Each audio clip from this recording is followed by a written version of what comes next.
ስራዬን ያቆምኩለት ፍቅረኛዬ ወይም ደግሞ ባለቤቴ ጥሎኝ ሄደ።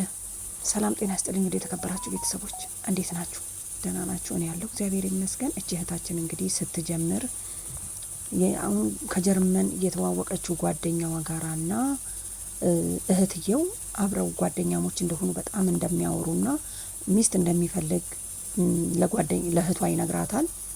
እህትየው ደግሞ በቃ አንቺ እህቴ አንቺ አለሽ አይደለ እሱ ጥሩ ሰው ነው ላገናኘሽ ትላለች። ታገናኛለች። ከዛ ስልክ ይቀያየራሉ፣ በዋትስአፕ ማውራት ይጀምራሉ።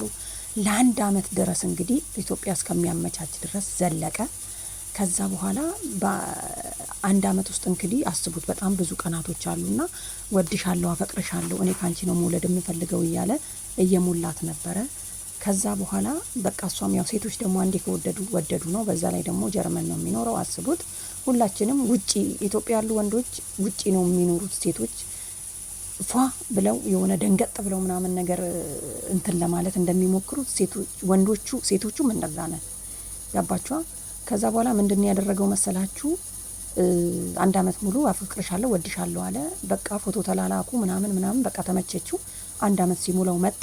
ከመጣ በኋላ ካላገባውሽ ሽማግሌ ካላላኩ ብሎ ተጋቡ። ሽማግሌ ተፈራርሞ ተጋቡ። ከተጋቡ በኋላ ግን ከቤት እንድትወጣ አይፈቅድላትም። ችግሩ ምንድነው? የምትፈልጊው ገንዘብ ነው እንቺ ይልና ጥሎ ይወጣል። በሄደበት ቦታ ሲቆይባት ለአንድ ወር በቆይበት ወራት ውስጥ ማለት ነው ስትደውል ምንድን እንደሚያደርግ ታውቃላችሁ? አትደውይብኝ፣ የሚሰድባት ስድብ እኔ እዚህ ጋር መጥቀስ እኔ ስሙን ስለሚደብረኝ አልጠራውም።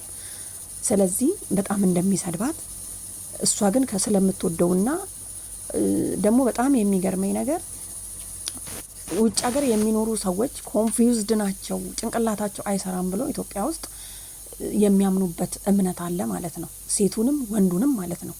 አጎቷ ምንድነው ያላት? አይዞሽ ተረጋጊ ስትነግረው ውጭ ሀገር የሚኖሩ ወንዶች እንዲህ ናቸው፣ በጣም ይቆጣሉ፣ ይማታሉ፣ ይሳደባሉ። ምክንያቱም ጭንቅላታቸው የተነካ ነው። አስባችሁታል?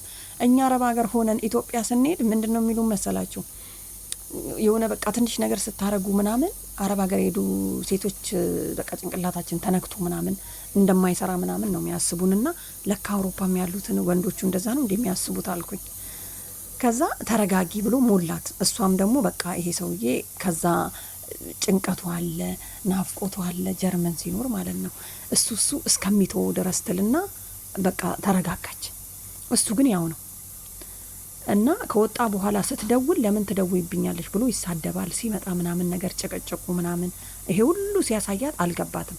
እሺ እንሂድና እንዝናና ስትለው ኖ አንቺ ከፈለግሽ ከልጅሽ ጋር ሂጂና ተዝናኚ፣ እኔ ብቻዬን ነው፣ ብቻሽን ተዝናኚ፣ እኔም ከጓደኞቼ ጋር እንሂድና ጥሎኝ ይሄዳል አለች። እሷ ይዤሽ አልወጣም ሲል እንዴት አጠረጥርም? አያችሁ? አልነቃውም ማለት አልነቃውም። ገባችሁ አይደለ? ከዛ በኋላ ታዲያ ምንድነው ያደረጋት? ስራዋን እኔ ያለውልሽ ብሎ ኤምባሲ የምትሰራው ልጇን እያሳደገችበት በደና የነበረችውን ሴት ስራዋን አስተዋለ። አያችሁ? አንዳንዴ እኛ ሰነፍ የምንሆነው ሰው እናምንና የራሳችንን ነገር እንተዋለን ማለት ነው። ቢያንስ በዛን ሰዓት ስራዋን ባትተውና እሱም እያለ እንትን ቢል ወደዛ ስራ መግባት ትችል ነበር። አሁን ግን እቺ ሰው ስራ የላት። አያችሁ አይደለ? ስራ እኮ ገንዘብ ብቻ ሳይሆን ራስ ማለት ለራስ ራሱ የሆነ በቃ ራስን ለመጠበቅ ራሱ እኮ ይጠቅማል። ምክንያቱም ውጪ ላይ ስንወጣና እቤት ውስጥ ስንል ልዩነት አለን እኛ ማለት ነው። ስለዚህ ስራውን አስተዋት። ከዛ በኋላ ይወደኛል፣ ያፈቅርሻል ያለው ሰውዬ ከዛ ተወ። አስባችኋል? ገንዘብ ልኮልኛል አለች። ስሙን አላጠፋም፣ ገንዘብ ልኮልኛል አለች። ከዛ በኋላ ግን እሱ ከሄደ በኋላ ስትመረመር እሷ እርጉዝ ናት። አያችሁ አይደለ? አሁንም ልጁን ለማሳደግ እንጂ እሷን አይፈልጋትም። ልረዳት እችላለሁ እኔና አንቺ ከተስማማን ነው የሚለው እንደሚመስለኝ። እህቷን መጀመሪያ ሳይፈልጋት አይቀርም መሰለኝ። አያችሁ አይደል? ስለዚህ እኔና አንቺ ከተስማማን፣ እሷ ባለትዳር ናት፣ ልጆች አላት፣ ቤተሰብ ትረዳለች። እንግዲህ እህትየው ማለት ነው። እንግዲህ ምንድነው ውጭ ሀገር ያላችሁ ወንዶች ማለት ነው ኢትዮጵያ ስትሄዱ ሴቶች ላይ ተጠቅማችሁ የምትመጡት ለምን? ሐራም በእውነት እንዲህ አይነት ነገር ጥሩ አይደለም። እና ምንድነው እሷ ያጓጓት በቃ ጀርመን ነው ያለው ወይ ሊወስደኝም ይችላል። ያው ኢትዮጵያ ስንሆን ሁላችንም የምናስበው እኔም እኔም ራሱ እኔ ማለት ነው በቦታዋ ብሆን የማደርገው ነገር አያችሁ አይደል? ግን ሲሰድባት ስትደውልለት ለምን ትደውይብኛለሽ ጓደኞቼ ፊት እያለ እየመጣ የሚቆጣ ሰውዬ ምኑን ነው የምትወደው? ገንዘብ ብቻ እኮ ለሰው ልጅ ፍቅር አይሆን፣ ዋናው ፍቅር እና ቤተሰብ ምን ልል ፈልጌ ነው፣ እኛ በሽተኞች አይደለንም ውጪ ያለን ሰዎች ግን ማለት ነው ልትረዱን ይገባል። እዛ ቁጭ ብላችሁ ስማችን የምታጥፉ የትም ይኖር ይሄ ሰውዬ እንዴት ነው ጭንቅላቱ ባይሰራ ነው እንዴ አመት ሙሉ አፈቅርሻለሁ ወድሻለሁ። እሷን እኮ የሸወዳት ምን እንደሆነ ታውቃላችሁ? እዛ ሆኖ በስልክና በአካል ሲገናኙ እኮ ፍቅር ይለያያል። በጣም የሚገርመው ነገር ማለት ነው። ስለዚህ እህታችን እንግዲህ ዛሬ ላይ ሸገር ሚዲያ ላይ መጣ። ስሙኝ፣ ሌሎቻችሁም ተማሩበት። ምክንያቱም በአካል የምታገኙት ሰውና እንዲህ በርቀት ደግሞ የሚገርመው ነገር ምን እንደሆነ ታውቃላችሁ? ካላገባዋት ካልተፈራረምኩ ብሎ ሰዎቹን ራሱ ያስቸኮለው እሱ ነው። እቃነች እንደ እሷ አስገብቶ ቤት ውስጥ ዘግቶባት እሱ ከሌላ ጋር ለምን እንደሆነ እንድትወጣ የማይፈልገው እኮ ይሄ ሰው እሱ ከሌላ ጋር እንትን እያለ እየመጣ ብር አለው። ያው ውጪ ነው የሚኖረው መቼም ታውቃላችሁ። ስለዚህ በቃ ለዛ ስለማይመቸው ሚስት አለው እንዳይባል ከቤት ያስወጣል።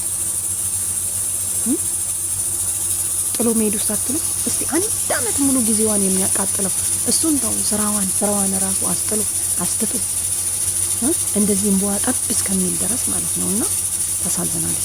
በጣም ያዘናል ከመ ስለዚህ የምትከበሩ ወንዶች ደግሞ ተከበሩ ማለት ነው። ምክንያቱም እሷ በጣም ነው የማከብረው ስለምወደው ሲሰድበኝ ራሱ ዝም እለዋለሁ። ነገ ጠዋት ይረጋጋል እያልኩ ኧረ ነገ ጠዋት ይረጋጋል። ተረጋጋ ለካ። ሲጀመር አንድ ሲሰድባት ራሱ ማሰን ነበረባት አንድ ቃል ማለት ነው። እሱ ፍቅር ካለው እንኳን ሊሰድበው ብትሰድበው እንኳን ዞር ብሎ ያያል። ሲጀመር አይፈልጋትም። በቃ እሱ መጣ ጊዜዋን ጨረሰ፣ እዚህ ፈታለ። ምክንያቱም እዛ ሆናችሁ በርቀት ሆናችሁ የምታስቡት ነገርና አጠገቡ ላይ ስትደርሱ እኩል